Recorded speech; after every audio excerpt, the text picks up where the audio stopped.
बिस्मिल्लाहिर्रहमानिर्रहीम। अस्सलाम वालेकुम। अल्हम्दुलिल्लाह लौज़न कुरान के 28वें लेक्चर के साथ हाजिर खिदमत हैं। आज का स्पेशल लेक्चर है मेराजुन नबी का साइंसी सबूत। कानूनी और आइनी माहिर, मारूफ मजहबी स्कॉलर और कुरान के मुफस्सिर सेनेटर डॉक्टर बाबर अवान साहब, आपको प्रोग्राम में खुशामदीद। हम अपने मेहमानों को भी खुशामदीद कहते हैं। नाज़रीन, सबसे पहले चलते हैं कुरान की दुनिया में। जी डॉक्टर साहब। इस वक्त जो किताब आपको नज़र आ रही है मेरे हाथ में, ये आप यहाँ ज़रा देखेंगे अभी स्क्रीन के ऊपर भी, ये किताब एक बहुत मारूफ सिख स्कॉलर हैं, उनका नाम है सुरजीत सिंह लांबा साहब। इन्होंने मेरे लिए भेजी है नई दिल्ली से, और इसका किताब का उन्वान है कुरान नातिक मोहम्मद सल्लल्लाहु अलैहि वसल्लम, यानी चलता फिरता बोलता हुआ कुरान करार दिया है। ये सीरतुन नबी सल्लल्लाहु अलैहि वसल्लम की एक किताब है। इसमें जो उन्होंने मेरे लिए लिखा वो अगला वरक है। बरादर अज़ीज़ मेरा नाम लिख के, और आगे वो लिखते हैं 18 जून को उन्होंने ये किताब वहाँ से भिजवाई, और 2 दिन पहले ये मुझे मिली। इसमें ख़ास बात ये है कि उन्होंने जिस शेर का इंतखाब किया है मेरे नाम, वो कमाल का शेर है, नात का शेर है, और वो उनका अपना शेर है। वो कहते हैं कि नबी के रास्ते की खाक लूँगा, नबी के रास्ते की खाक लूँगा, मैं सबसे कीमती पोशाक लूँगा। अब इसका अगला वर्क तरह दिखाइए। उन्होंने इस किताब का आगाज़ जिस तरह से किया वो कमाल है।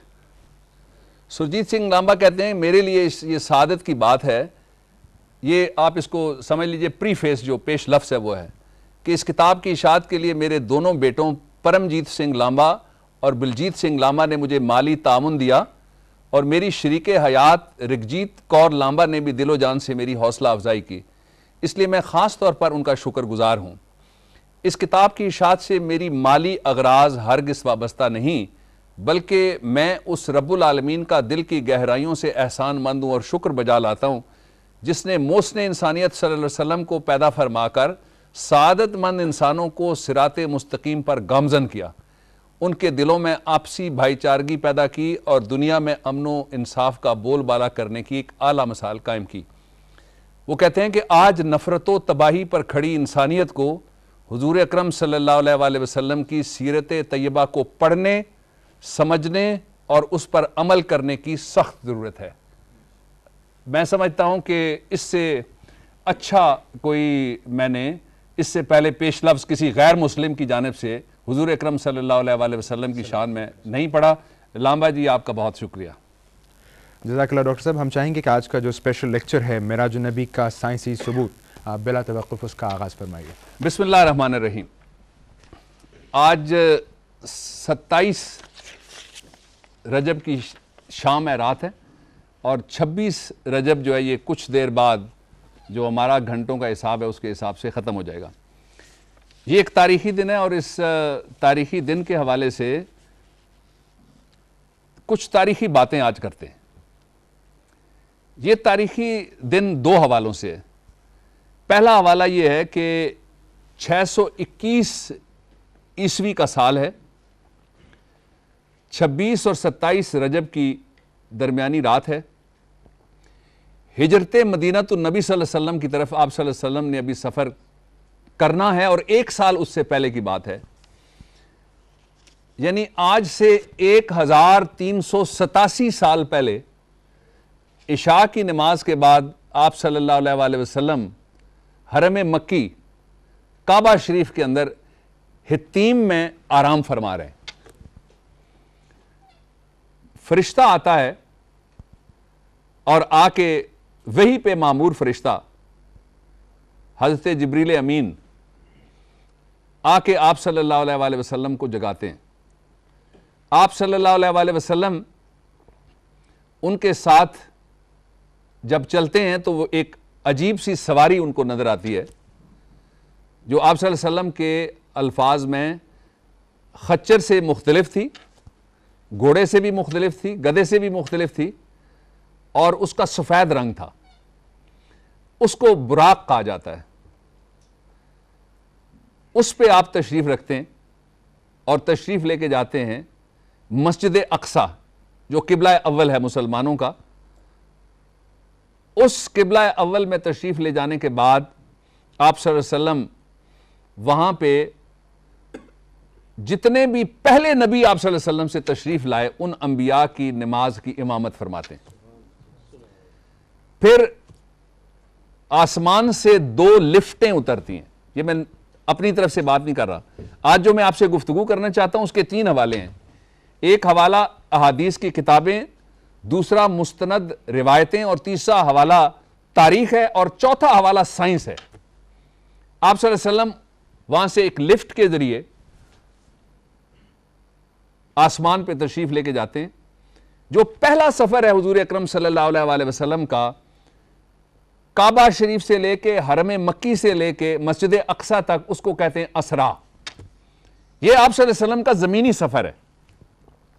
اس کے لیے ایک سواری استعمال ہوئی. جو آپ صلی اللہ علیہ وسلم کا سفر مبارک ہے، مسجد اقصی سے شروع کر کے، قبۃ الصخرہ سے شروع کر کے جو آپ کا سفر ہے آسمان تک، اور پھر اللہ رب العزت سے جو شرف باریابی ہے، اس کو معراج کا سفر کہتے ہیں. آج کی رات میں یہ دونوں سفر آپ صلی اللہ علیہ وسلم نے طے کیے. ایک بات. دوسری بات جو تاریخی ہے وہ یہ ہے کہ جب یہ سفر ہوا اس وقت آسمان پہ انسان کے اڑنے کا کوئی تصور نہیں تھا. اس وقت جہاز نہیں تھا، اس وقت ہیلی کاپٹر نہیں تھا، اور اس وقت جیٹ ٹیکنالوجی ابھی تک ایجاد نہیں ہوئی تھی. یہ پچھلی صدی کی 1900 کے آغاز کی ہے. اور 1900 کے آغاز میں ہی معراج کا سفر جو ہے وہ ثابت ہو گیا کہ معراج کا سفر ہو سکتا ہے. یہ میرا موضوع گفتگو ہے. میں آپ کے سامنے آج 5 سائنسی ثبوت رکھنا چاہتا ہوں، دنیا کے سامنے 5 سائنسی ثبوت رکھنا چاہتا ہوں کہ معراج النبی کا سفر کوئی خواب کا سفر نہیں تھا، یہ کوئی نیند کا معراج نہیں تھا، یہ ایک فزیکل ٹرانسفر تھی. آپ صلی اللہ علیہ وسلم کا جسمانی سفر تھا مکہ شریف سے لے کر بیت المقدس یروشلم تک، اور پھر بیت المقدس یروشلم سے لے کر عرش تک جہاں پہ رب العالمین براجمان تھے، وہاں تک آپ صلی اللہ علیہ وسلم کا یہ جسمانی سارے کا سارا سفر ہے. اور یہ 5 ثبوت میں آپ کے سامنے جو رکھنا چاہتا ہوں، یہ ثبوت معروف سائنسی ثبوت ہیں. ان کو ہم نے جوڑا، ان کو اکٹھا کیا، جس کا نتیجہ یہ نکلتا ہے کہ سائنس خود ثابت کرتی ہے کہ حضور اکرم صلی اللہ علیہ وسلم کا معراج درست واقعہ ہے. ایک تو یہ کہ ہمارا ایمان ہے کہ آپ صلی اللہ علیہ وسلم کا معراج کا واقعہ درست ہے، اور ہمارا ایمان نہیں ہے. حضرت ابوبکر صدیق رضی اللہ تعالی عنہ کو صدیق کا لقب ہی اس واقعے کی تصدیق کرنے کے اوپر ملا تھا. اس کی تفصیل اس طرح سے ہے کہ جب حضور اکرم صلی اللہ علیہ وسلم نے معراج شریف کے واقعے کے بعد یہ ارشاد فرمایا کہ میں نے یہ سفر طے کیا ہے، تو کچھ جو قریش میں سے مشرکین تھے وہ بھاگے ہوئے گئے، جا کے حضرت ابوبکر کو کہنے لگے کہ دیکھیے اب تو آپ کے نبی صاحب جو ہیں انہوں نے یہ بھی ہم کو بات بتا دی ہے کہ جی ایک رات میں 1 مہینے کا سفر کر کے وہ یروشلم بھی پہنچ گئے، وہاں سے وہ عرش پہ بھی تشریف لے گئے، اور وہ واپس